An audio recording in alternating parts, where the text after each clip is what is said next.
Hi and welcome.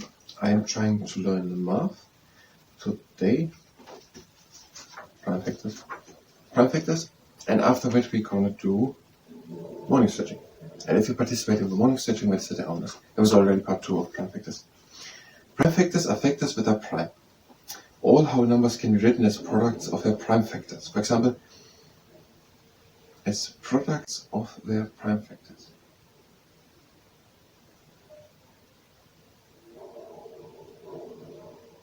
For example, the diagram shows the prime factors of 360.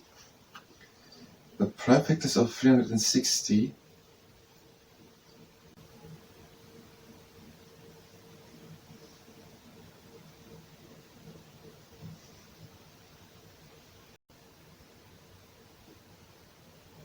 divide 360 by its first prime factor. So 2 is a prime factor. What is now the last number? Just the product of a prime factor? Why are these not factors?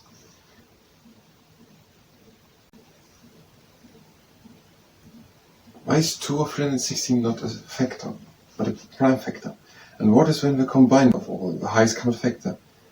When the highest common factor is together with another number. Is it then called?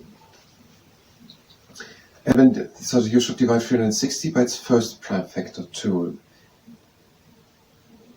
Then this again, try 180 again by 2, and if it doesn't work anymore, try it by 3. And by 4 doesn't work, because we have 45. So we have to split the 15 then by 5. Keep on going until the final number is reached. The final number is prime. Keep on going until the final number is prime.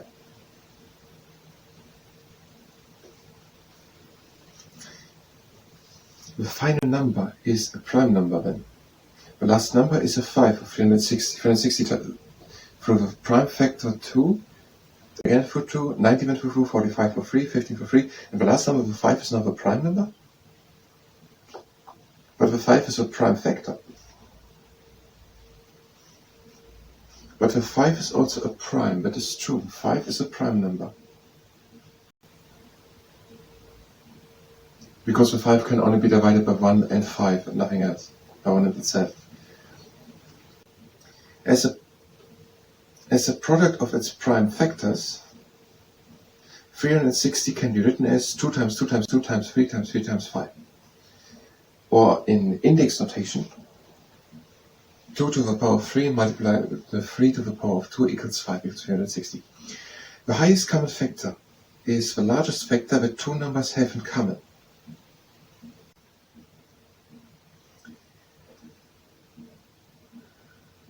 Now, are these now factors? Highest common factor. Find the highest common factor of 84 and 360. First, we should write the numbers as product of their prime factors and bring the common factors. Are these not the common prime factors? 84 equals 2 times 2 times 3 times 7. Because we can divide 84 by 2, we can divide 42 by 2 and 21. 21 can be divided by 3 by its first prime factor. But it has to be, it are just always prime factors. No, they are not. 2 is not a prime number. 2 is a prime number.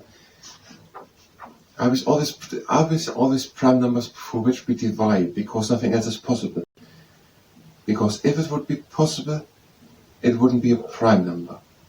But it could be a higher number. Now, the number 4 is not a prime number. Can it be that we at some place divide by number 4? No. Because if it is possible to divide by 4, we already had done it previously by 2. Now, is it? We could split 100 into 4, into 25, but it was earlier possible into 2. Yes. So, all these factors for which we divide are always prime numbers. So we don't have to search long to find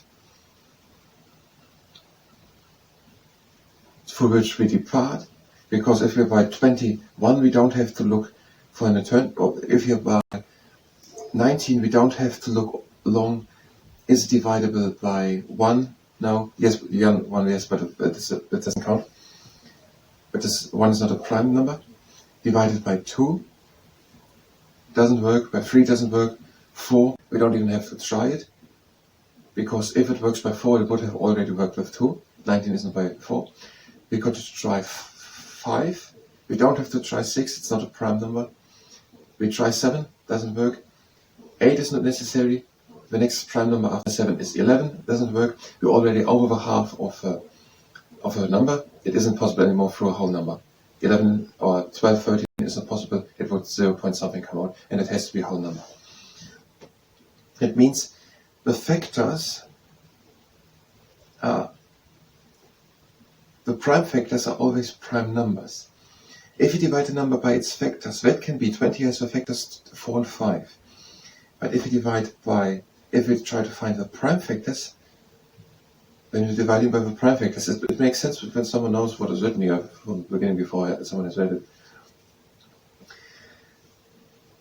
We divide it by the prime factors, so we only have to do it by the prime factors, and it are the prime factors. And 2 is a prime number, and 3 is a prime number. The next one is when 5, and then the next one is 7. And the prime factors of 84 are first divided by, we're starting with lowest prime number. The lowest prime number is the 2. Times 2, 42, again, through 2, 21. 2, 2 doesn't work in a whole number, so 2, 3, we have 21, 2, 3. Now we have 7. 2, 21, 3, now we're having 7 left. When we're trying 2, 3, doesn't work. 4 and 5, 4 is not necessary. 5 is the next prime number, doesn't work. 7 through 5 is not a whole number.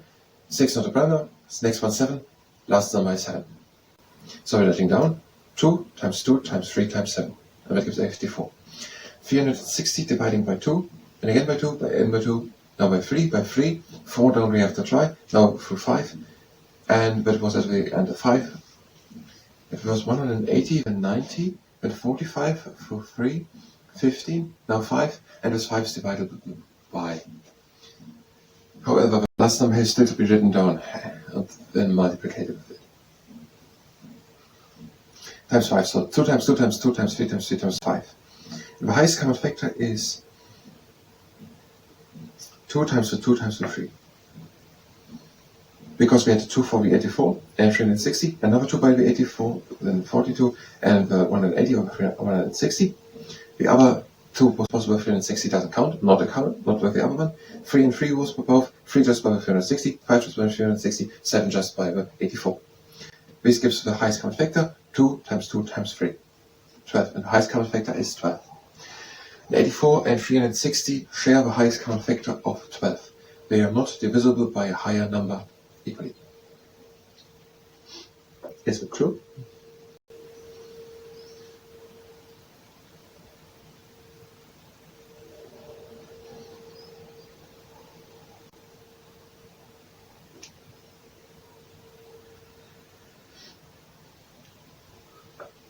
Yes, I think it's true.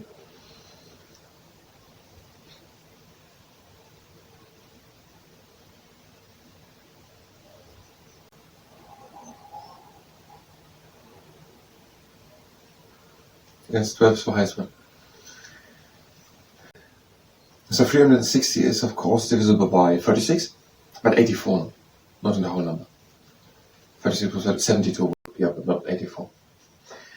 So the highest number for which both can be divided in a whole number is highest common factor, 12. That would be 360, 30. I have a severe problem with 360 and with this 10 and 6 because of the dates.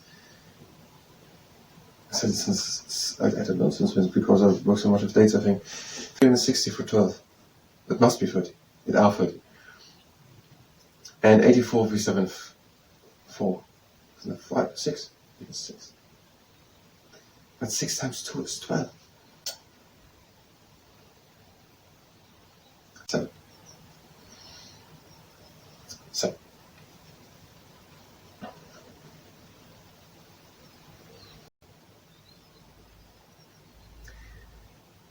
We will continue on the next part with the lowest common factor. But probably it has the same, something we understand all the basics. Now, if you're here for math, you can go directly to the next video. Probably lowest common factor. We will go over it again, so I don't expect that everyone understands it now, because already I'm not able to explain it in a year ago again. So we will come back to it. If you're here for math, you can go directly to the next video. We're going to do now morning stretching. If you participate in the morning stretching, that is at the arm doing forward shoulder circles, go back, up and front and down.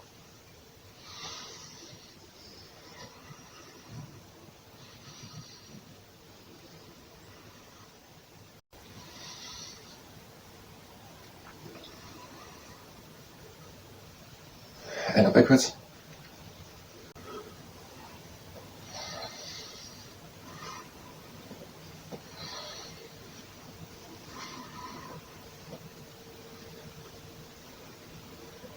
And now we are lifting the shoulders up. And without letting them fall down. Again, in the shoulders up. And out the shoulders down. Again, in the shoulders up. And out the shoulders down. And we're doing the upper back. Breathing with the arms up. Now we're reaching high. We're taking an apple, hanging high on an apple branch. Turning it a bit around. And pretending to lug it out.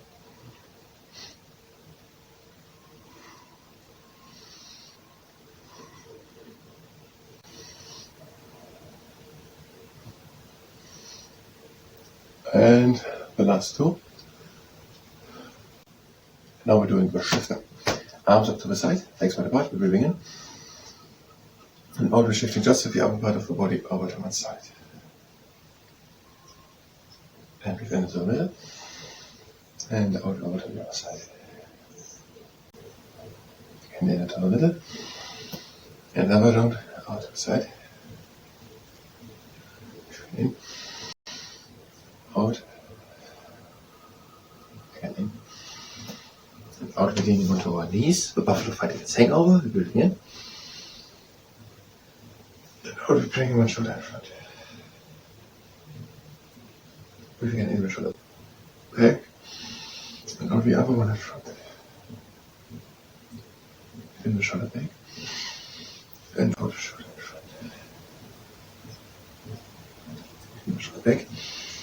And out the shoulder in front. Within the shoulder back. And out and hanging down. And again. And out over to one leg. Breathe it in. And out over the other leg.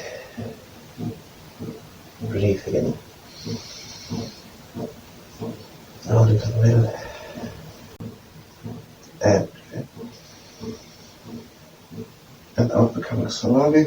Round back up, making it drop it backwards in the shoulder.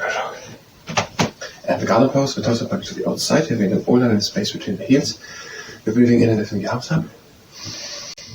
And we're breathing out, we're sinking down and placing the elbows against the insides of the knees. Now we're going to straighten up the back. And out, we're coming again with the back up. And breathe again in. And out, we're coming in down. And we're going to straighten up the back. And out, we end with the back up. And breathe again. And out and down. We're going to straighten up the back. Out, we're coming slowly one straight leg upwards. Now the seahorse pose, we're having a good standing leg, the other leg with the heel on top of the knee, we're breathing in. Do it only if you can do it without injuring yourself, and out and we're sinking down.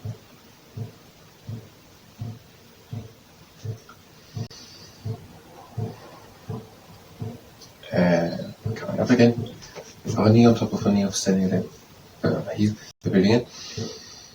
And out.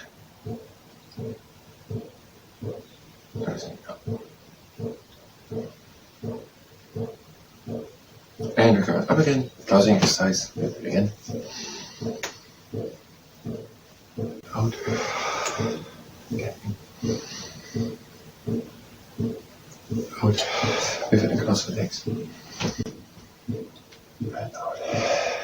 It was morning stretching. I thank you very much and until next time.